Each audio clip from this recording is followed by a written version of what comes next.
हरियाली जंगल में एक घने पेड़ के ऊपर बुलबुल चिड़िया ने अपना प्यारा सा घर बनाया हुआ था, जिसमें बुलबुल चिड़िया अपने बेटे बबलू और अपनी बेटी मीनू के साथ रहती थी।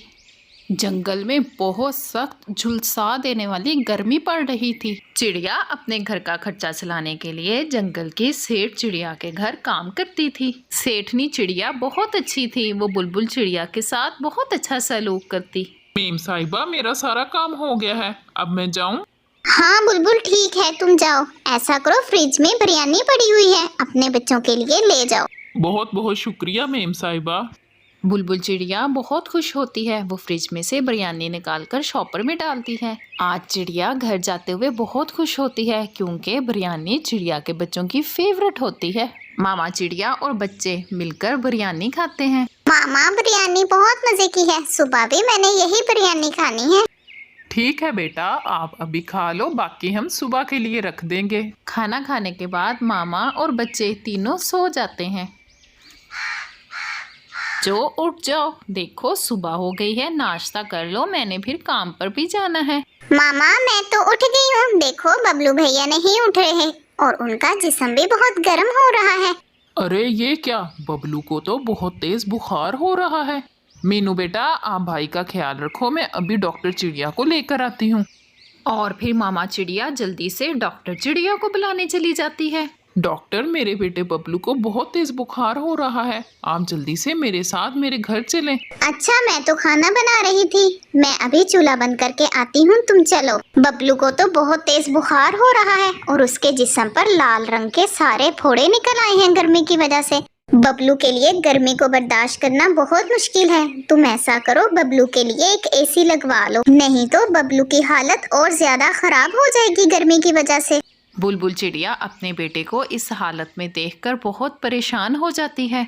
मीनू बेटा, आप भाई का ख्याल रखो, मैं अभी इन माँ जी के पास जा रही हूँ, साथ वाले जंगल में। चिड़िया जल्दी से उड़ती है और अपनी माँ जी के पास साथ वाले जंगल में चली जाती है। मीनू अपने भाई को हाथ वाले पंखे से हवा देती है ताकि उसे गर्मी ना लगे।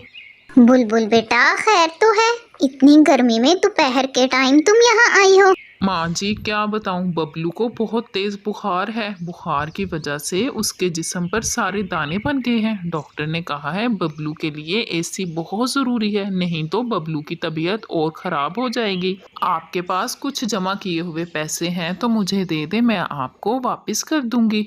अरे बेटा, तुम परेशान नहीं हो, मेरे पास कुछ पैसे पड़े हैं, मैं तुम्हें दे दूंगी। तुम पहले पानी पियो, इतनी गर्मी में आई हो। बुलबुल को अपनी माँ की बात सुनकर तसल्ली होती है और वो पानी पीती है।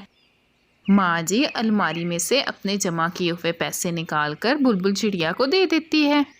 जी मैडम, बोलें, आपको क्या चाहिए? भैया, मुझे किस्तों पर एसी चाहिए। आधे पैसे मैं एडवांस में दे दूंगी और बाकी पैसे हर महीने किस्त दे दिया करूंगी। जी ठीक है, आपको एसी मिल जाएगा। आप ऐसा करें, अपना एड्रेस लिखवा दें, एसी हम आपके घर भिजवा देंगे।